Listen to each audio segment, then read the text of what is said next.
You got free reign with this bitch.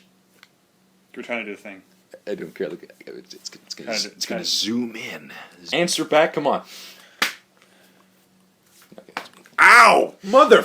I see in your eyes where tomorrow is hiding in my heart.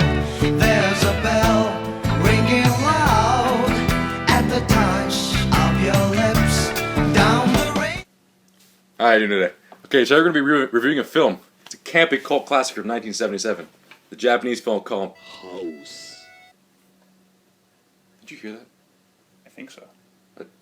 Did you say something? Anyway, today we're going to be reviewing a campy cult classic Japanese horror flick titled House. They're fucking once again. Yeah, I heard it too.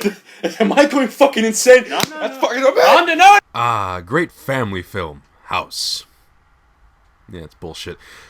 This movie was developed by Toho back in the 70s, well, late 70s, after the film success of Jaws. And they wanted to replicate that somehow, so they went to director, let me pronounce this right, Nobuhiko Obayashi. You get that right? Yeah, fuck it, whatever. But yeah, they came to him to develop a script.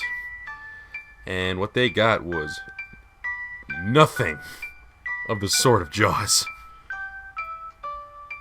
I mean, and the reason why he called it House in the first place is because he wanted to give it a foreign title, because he seemed it would be taboo. I mean, hell, might as well just gone with the word teeth.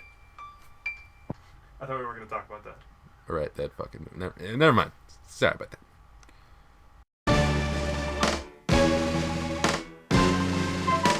When this movie was released on July 30th, 1977, it was panned across the board. The critics hated it.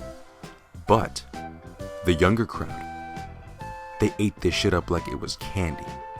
They absolutely loved it. It had gore, slapstick comedy, amazing visuals, horror. It had everything the young mind wanted in a single package. But Toho didn't want it to get too big, so they pulled it. They didn't want people to expect more of this from them. So then House slowly faded away. Until, in 2009, it started making its way back into theaters, this time in the US. American critics, they looked at it a lot differently. They appreciated it a lot more than the Criterion Film Collection. Yeah, you know them. They got their hands on it, and they made a Blu-ray. Honestly, we want to show you an actual clip of us watching this. It's Here, just cut to this right here. Just go right now. All right. This is us viewing the movie. This is us viewing the movie. Go. Powerful stuff. Yes, it is. Powerful stuff.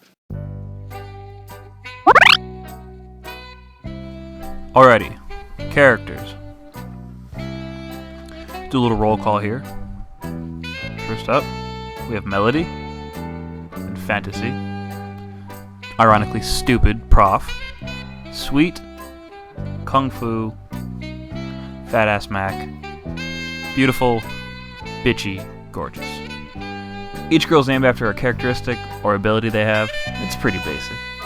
Oh yeah, let's not forget the aunt and creepy melon guy. Oh, and the pervert, Mr. Togo.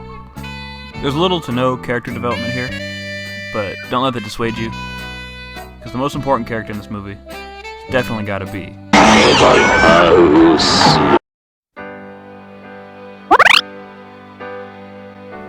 Hey, it's the story, alright.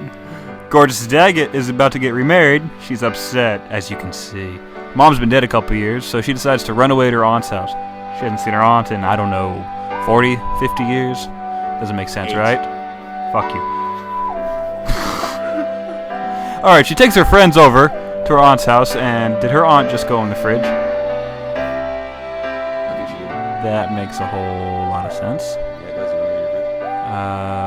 What the hell? Okay. What the? Why is she in the attic now? That's a hell of a panic room. Let's get Jodie Foster in this bitch. Alright, moving on. Don't look at me, lady. Don't look at me. Alright, crazy shit starts to happen. Kids start dying. People start fighting. It gets out of hand. Yeah, like it stuff inside the clock. Yeah. Is the wall bleeding? What the hell? Oh my, was it Super Mario? What is that? Is the piano eating her? I don't know if anyone here's ever taken shrooms. I personally haven't, but if you I want, have. And basically, the experience lies in this video. Hell, if you take shrooms and watch this movie, it'll probably make more sense. I'll give you 50 yen. That's like 10 cents, isn't it? Yeah, we're really cheap here at Shotana Films.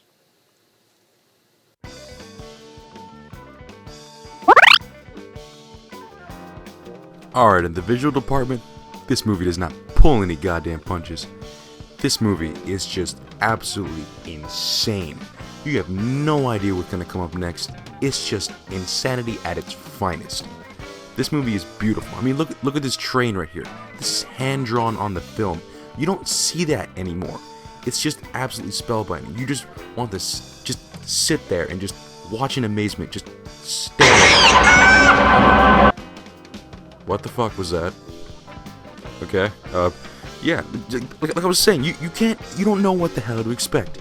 I mean, every part of this movie is just beautiful. All the sets, the backdrops, the atmosphere, hell, the music just adds to it. It's an upbeat, funky 70s tune to all this horrible, crazy, beautiful things going on. I mean, honestly, at times in this movie, you feel like you're going insane. But you just can't help but enjoy every second of it. I mean, sure, the story's a little, just a little thin, but who cares? Just the visuals alone is enough to just make this movie just wow you. I mean, sure, it's not going to be for everyone, but just imagine, these visuals were made in 1977. All practical effects. I mean, this is all hand done. You gotta show some appreciation at least for that. God damn. This is great. This movie, like when I bought it, honestly, I didn't know what I was getting myself into. I bought it just because, hey, it's a Criterion Collection film, and I'm wondering, like, the box art alone got my eye. And like I said, I'm justified with my purchase. I just can't honestly say whether I like this movie or I hate it. It's not, you can't judge it from it being good or bad. It's just, it's an experience. It's like skydiving. You might hate it when it's happening, but you're glad you did it and it was fun. It's a fun movie. You have to watch this movie with friends, hell, drunk.